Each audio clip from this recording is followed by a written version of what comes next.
عالمی عدالت کا فیصلہ، بلاول کی خواہش اور اسد قیصر کا غصہ۔ اسرائیل کے مظالم پر، جنوبی افریقہ کی آواز پر اور کچھ نہیں تو کم از کم لوگوں تک یہ پیغام تو پہنچا ہے کہ فلسطین کے لوگوں پر ظلم ہو رہا ہے۔ جن ممالک نے اس طرف توجہ دینی ہے وہ اس ظلم میں برابر کے شریک ہیں۔ یہ کیسے ممکن ہے کہ امریکہ چاہتا ہو کہ فلسطین میں ظلم نہیں ہونا، اور اسرائیل کی کیا جرأت ہے کہ وہ فلسطینیوں کا قتل عام کرتا رہے؟ عالمی طاقتوں نے آنکھیں بند کر رکھی ہیں۔ وہ تہذیب کے نام نہاد علمبردار، انسانی حقوق کے نام نہاد علمبردار، آزادی اظہار رائے کے نام نہاد علمبردار سب کو سانپ سونگ چکا ہے۔ کسی میں ہمت نہیں کہ وہ ظالم اسرائیل کے خلاف کھڑا ہو یا اسے روکنے کے لیے بات چیت کرے۔ مہینے ہو گئے، بمباری ہو رہی ہے، گولیاں چل رہی ہیں، خون بہ رہا ہے، بچوں کی لاشیں پڑی ہیں، معصوم بچے معذور ہو رہے ہیں۔ بزرگ طاقت نہیں رکھتے لیکن ان کی ہمت میں کوئی کمی نہیں آئی۔ بہادر خواتین اسرائیلی افواج کا بہادری سے مقابلہ کر رہی ہیں۔ ذرا برابر شعور رکھنے والے انسان کو بھی علم ہے کہ فلسطین میں ظلم ہو رہا ہے، لیکن اگر کوئی نہیں جانتا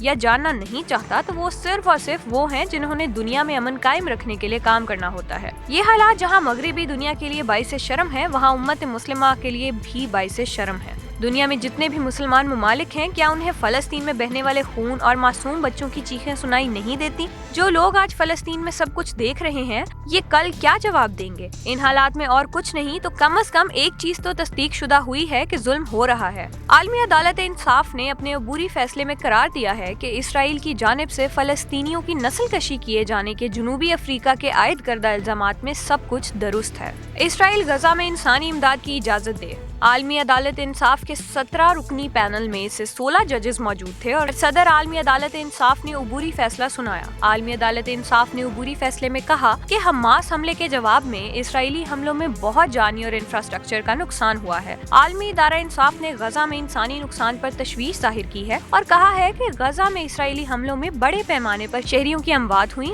اور عدالت غزہ میں انسانی المیے کی حد سے آگاہ ہے۔ عالمی عدالت انصاف نے قرار دیا کہ جنوبی افریقہ کے عائد کردہ الزامات میں سے کچھ درست ہیں اور اسرائیل کے خلاف نسل کشی مقدمے میں فیصلہ دینا عدالت کے دائرہ اختیار میں ہے۔ عالمی عدالت کا یہ فیصلہ بے ضمیروں کے ضمیر کو جگانے کے لیے کافی ہے۔ سوال یہ پیدا ہوتا ہے کہ عالمی عدالت کی طرف سے اس فیصلے کے بعد بھی مثبت اقدامات ہوتے ہیں یا نہیں۔ دہائیوں سے مسلمانوں پر ظلم ہو رہا ہے لیکن کسی کو انصاف کی بات کرنے کی توفیق نہیں ہوئی، نہ ہی اسرائیل کے ظلم کو روکا گیا۔ بلاول بھٹو زرداری خواہش رکھتے ہیں کہ میاں نواز شریف ان سے مناظرہ کریں، کیونکہ ترقی یافتہ ممالک میں انتخابات سے پہلے امیدواروں کے درمیان مباحثہ ہوتا ہے، تقاریر ہوتی ہیں، مناظرے ہوتے ہیں۔ بلاول بھٹو زرداری چاہتے ہیں کہ پاکستان میں بھی ایسا ہو۔ یہ بات تو طے ہے کہ میاں نواز شریف ایسا نہیں کریں گے۔ اس کی وجہ یہ نہیں کہ وہ بلاول بھٹو زرداری کے ساتھ مناظرہ کر نہیں سکتے، اصل بات یہ ہے کہ اس کا فائدہ کوئی نہیں، اور ویسے بہتر یہ ہے کہ بلاول بھٹو زرداری کو یہ کام سندھ کے جامعات میں کرنا چاہیے۔ وہاں جائیں اور طالب علموں کے سوالوں کے جوابات دیں، کیونکہ اگر وہ میاں نواز شریف سے جواب چاہتے ہیں تو انہیں خود بھی کسی کو سندھ پر طویل حکمرانی کا جواب دینا ہوگا۔ کیا پاکستان پیپلز پارٹی سندھ پر حکومت اور صوبے کی بدتر حالت پر کوئی جواب دے سکتی ہے؟ سو یہ بیانات کی روایت کو چھوڑ کر خدمت کا سلسلہ شروع کرنا چاہیے۔ بلاول بھٹو زرداری کی انتخابی مہم کا مرکز میاں نواز شریف ہے اور میاں نواز شریف مہنگائی کم کرنے کے وعدے کر رہے ہیں۔ پاکستان کے لوگوں کا بنیادی مسئلہ اشیاء خورد و نوش کی بڑھتی ہوئی قیمتیں ہیں اور میاں نواز شریف زندگی کی بنیادی اشیاء کی قیمتوں میں کمی کا وعدہ کر رہے ہیں۔ خبر یہ ہے کہ اسد قیصر کارکنوں کے سوال پر غصہ کر گئے ہیں۔ قصہ کچھ یوں ہے کہ پاکستان تحریک انصاف کے رہنما اسد قیصر کو کارکنوں نے کھری کھری سنائی ہے۔ ثوابی میں انتخابی جلسے کے دوران کارکنوں نے اسد قیصر کو آئینہ دکھایا تو وہ غصہ کر گئے اور جواب دیتے ہوئے کہا کہ ووٹ جس کو دینا ہے دیں، لیکن بات سلیقے سے کریں۔ انتخابات میں کامیابی کے بعد علاقے کے مسائل حل کروں گا۔ پی ٹی آئی رہنما کے مسائل حل کرنے کی یقین دہانی پر ایک کارکن نے جھوٹ